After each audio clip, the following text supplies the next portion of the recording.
जीवन काटेंगे करवा लेंगे।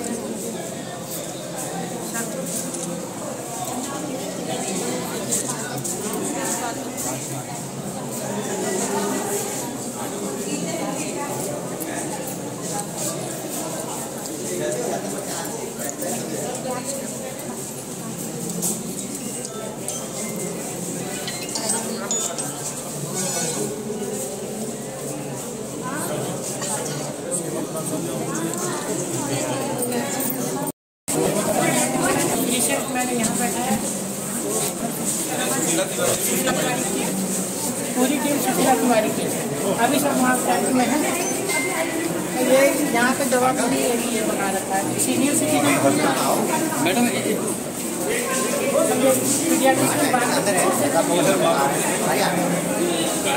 हाँ सब और ये महिला चिकित्सक और ये नंबर 5 हमने जिस रखा है सर बाहर बैठे मानसिक वाले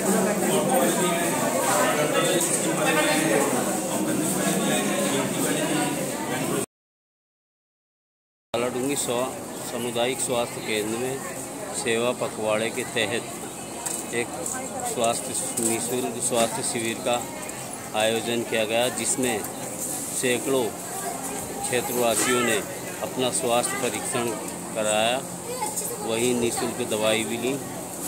इस स्वास्थ्य शिविर का उद्घाटन दर्जा राज्य मंत्री सुरेश भट्ट द्वारा किया गया। वहीं इस मौके पर नैनीताल जिले के सीएमओ, डिप्टी सीएमओ आदि मौजूद रहे।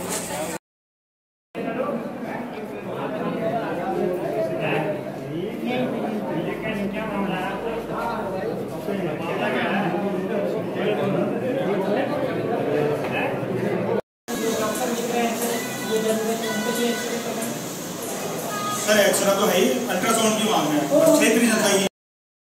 राष्ट्रीय स्वास्थ्य अनुसंधान परिषद के नई नीतियां बनाकर उनको धरातल पर अनुसरण भी हो रहा है। हम सब लोगों के लिए संदेश है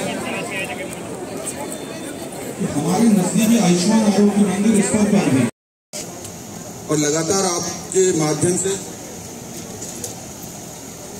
आदरणीय महमूद हसन बंजारा जी उपस्थित हैं। आपका भी आज के इस कार्यक्रम में विशेष स्वागत है, अभिनंदन है। ग्राम पंचायतों के सम्मानित प्रधान, हमारी कालाडूंगी नगर पालिका के सभी सम्मानित सभासद, आप सभी लोगों का कर लिया गया है। स्वागत कार्यक्रम में आगे बढ़ते हुए सर्वप्रथम मैं अनुरोध करूंगा जनपद के मुख्य चिकित्सा अधिकारी डॉक्टर हरीश चंद्र पंसर से कि आज के कार्यक्रम में मुख्य आप सभी आगंतुकों से अनुरोध रहेगा कि आप भरपूर तालियों के साथ आदरणीय महोदय का स्वागत कार्यक्रम में स्वागत करें, अभिनंदन करेंगे।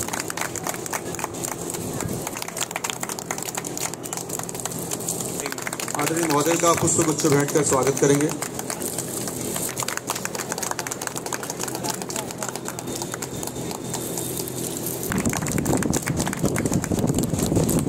उपस्थित सभी अभियान के तहत पूरे देश के सभी आयुष्मान आरोग्य मंदिर स्तर तक स्वास्थ्य शिविरों का आयोजन हो रहा है। जनपद नैनीताल में हमारे सभी आयुष्मान आरोग्य केंद्र से जिला चिकित्सालय के स्तर तक स्वास्थ्य शिविरों का आयोजन हो रहा है। आदरणीय प्रधानमंत्री जी की प्रेरणा है, नारी शक्ति के प्रति उनके सम्मान का भाव है, सेवा का भाव है, जो आपके द्वारा अपने जन्मदिन पर इस अभियान का शुभारंभ किया गया। और हम सब लोग आपके विचारधारा से प्रेरित होकर अपने अपने स्तर पर अपने अपने क्षमताओं के साथ इस अभियान की सफलता के लिए हम सब लोग प्रयासरत हैं। उनके जो प्रेरक विचार हैं तालियों के साथ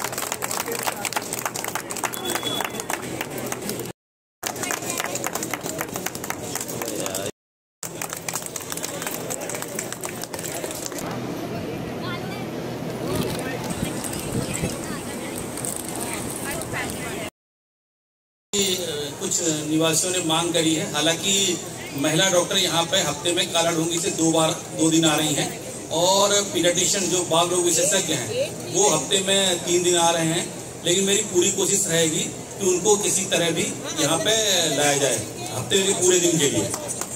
और 1.5 महीने के अंदर यहाँ पे अल्ट्रासाउंड मशीन दिया जाएगी। आज भी मैंने कोशिश करी थी, क्योंकि पीसीपीएनडीटी के इतने सख्त कानून है कि किसी दूसरी जगह से मशीन नहीं लाई जा सकती है, नहीं तो कोटाबाग से लाके आज भी अल्ट्रासाउंड की कोशिश पूरी करी थी। लेकिन मेरे ख्याल से 1.5 महीने में नई मशीन आ जाएगी, तो जो है यहाँ पे हफ्ते में 1 दिन बुधवार को या बृहस्पतिवार को अल्ट्रासाउंड की सेवाएं दी जा सकेंगी। इसके अलावा जो भी डॉक्टर्स नहीं हैं, अभी हमारे पास माननीय स्वास्थ्य मंत्री द्वारा कुछ डॉक्टर्स भेजे गए हैं, उसमें से जो भी यहाँ के लिए पोस्टेड किया जाएगा वो यहाँ पे लाया जाएगा। कालाढूंगी अस्पताल से हमारा पुराना आत्मीय लगाव रहा है, यहाँ मैं रहा भी हूँ और मेरा ये रहेगा कि सब लोग यहाँ स्वास्थ्य का लाभ लें। और मैं पुनः जो है जनता को यहाँ आने के लिए आभार व्यक्त करता हूँ। माननीय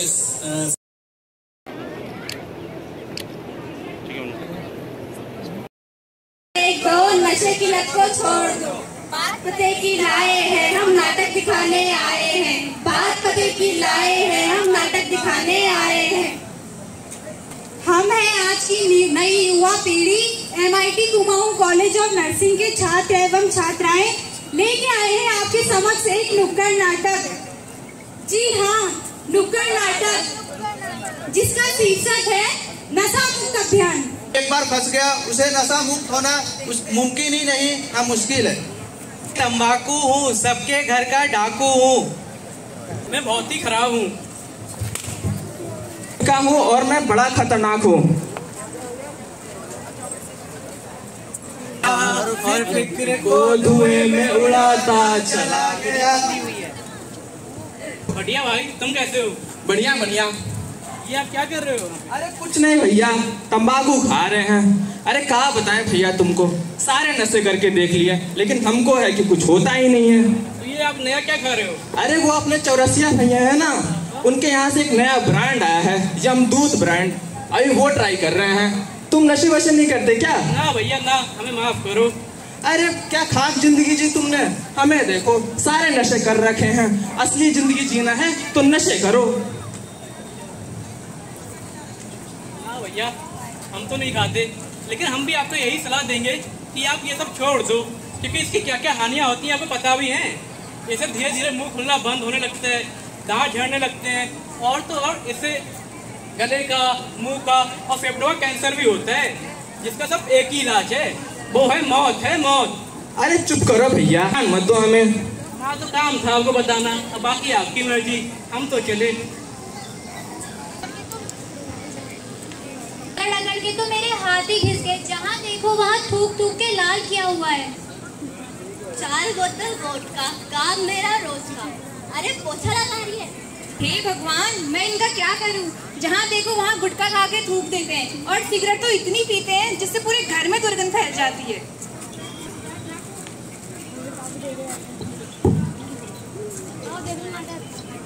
माँ मुझे माफ कर देना, तेरे लाख मना करने के बाद आज नशा करके आया हूँ। अरे लीला, क्या हुआ? तेरा बेटा ऐसे जमीन पे क्यों लेटा हुआ है? अरे क्या बताओ बहन, मेरे लाख मना करने पर भी रोज नशा करके आता है। डॉक्टर ने बोला इसे कैंसर है और ये बस कुछ दिन का ही मेहमान है। अरे बहन देखो, गलती तुम्हारी बेटे की नहीं है, गलती तुम्हारे हमारे इस पूरे संसार की और समाज की गलती है। देखो बहन, इसमें समाज की और सरकार की कोई गलती नहीं है, गलती तो तुम्हारी है जो तुमने बचपन से ही अपने बच्चों को उच्च शिक्षा नहीं दी और उन्हें नशा मुक्ति के बारे में बताया नहीं। ये सारी गलती सरकार की है। अगर सरकार नशे पे पाबंद लगाती तो आज हमारे बच्चे नशे, गुटखा आदि की लत में नहीं पड़ते, ना ही लोगों के घर उजड़ते। ये सारी गलती सरकार की है। इस तरीके से हर एक चीज के लिए सरकार को दोष देना ठीक नहीं है। सरकार ने तो नशा मुक्ति के लिए बहुत सारे अभियान चलाए हैं, उसके बावजूद भी हम अपने बच्चों को उसकी शिक्षा नहीं दे पा रहे, तो इसमें समाज की और सरकार की क्या गलती? गलती तो तुम्हारी और हमारी है। ओए, चल खाना निकाल।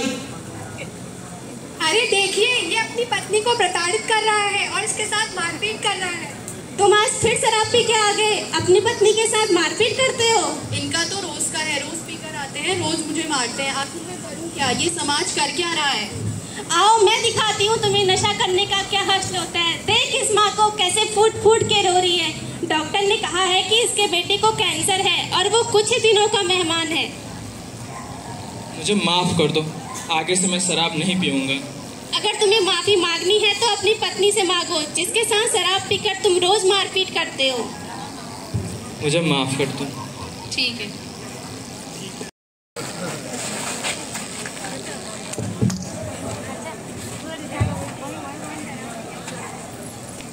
ये शराब भी क्या चीज है, ना जीने देती है ना। इतनी लापरवाही, कल को इनके घर में कोई बीमार पड़ेगा या फिर इनके बच्चे भूखे रहेंगे और ये तो ऐसे ही नशे की हालत में डूबे हुए रहेंगे।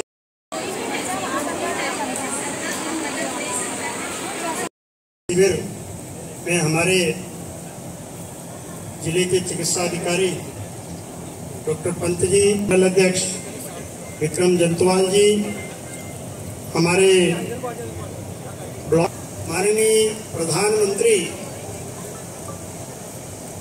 जो दुनिया के सबसे लोकप्रिय नेता के नाते आज जाने जाते हैं, माननीय प्रधानमंत्री जी के 75वें जन्म दिवस पर 17 सितंबर से लेकर 2 अक्टूबर तक पूरे देश में इस प्रकार के स्वास्थ्य शिविरों का आयोजन हो रहा है। और आप सबको बताते हुए कि मैं बहुत हर्ष का अनुभव कर रहा हूं कि अभी तक उत्तराखंड के अंदर लगभग 6000 स्थानों पर ऐसे स्वास्थ्य जांच शिविर के कार्यक्रम संपन्न हुए हैं। लगभग 3 लाख के आसपास अभी तक उसपे लोगों ने आकर के, महिलाओं ने, पुरुषों ने आकर के अपने स्वास्थ्य का परीक्षण कराया। नैनीताल जिले में भी डॉक्टर साहब बैठे हैं। ये जो इस प्रकार का आज कालाडूंगी में स्वास्थ्य शिविर है और इसी प्रकार के स्वास्थ्य शिविर पूरे जिले में, विशेष स्वास्थ्य शिविर जिसको हम कह सकते हैं, लगभग 25 स्वास्थ्य शिविर इस पूरे जिले में अभी तक लग रहे हैं।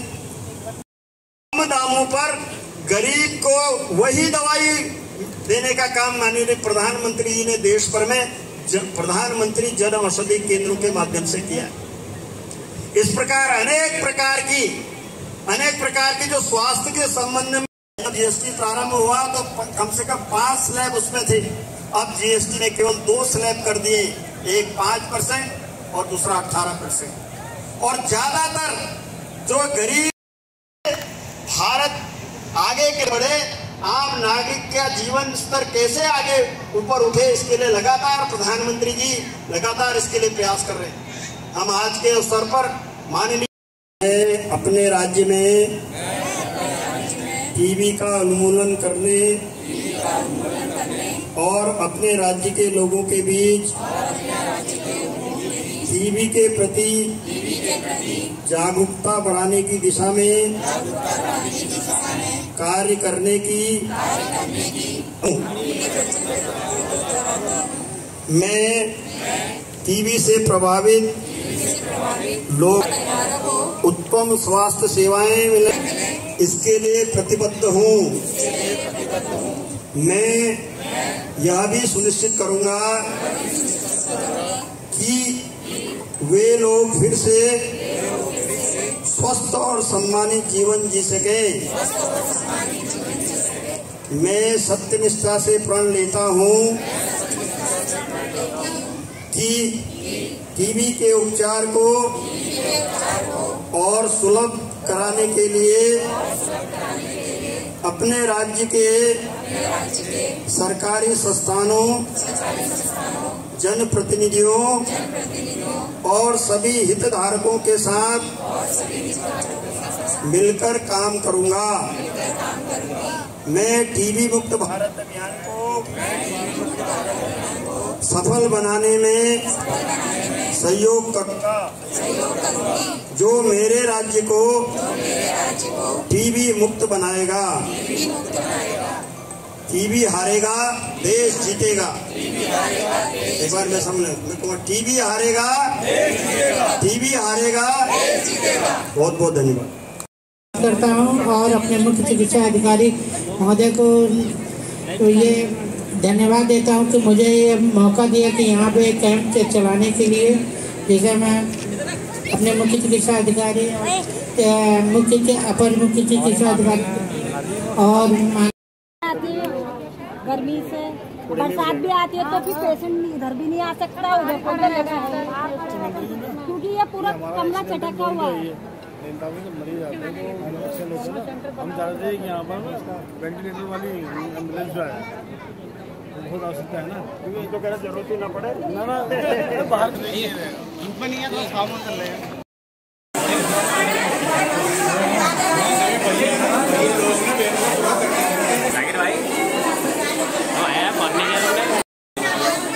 तो मेरे को बात कर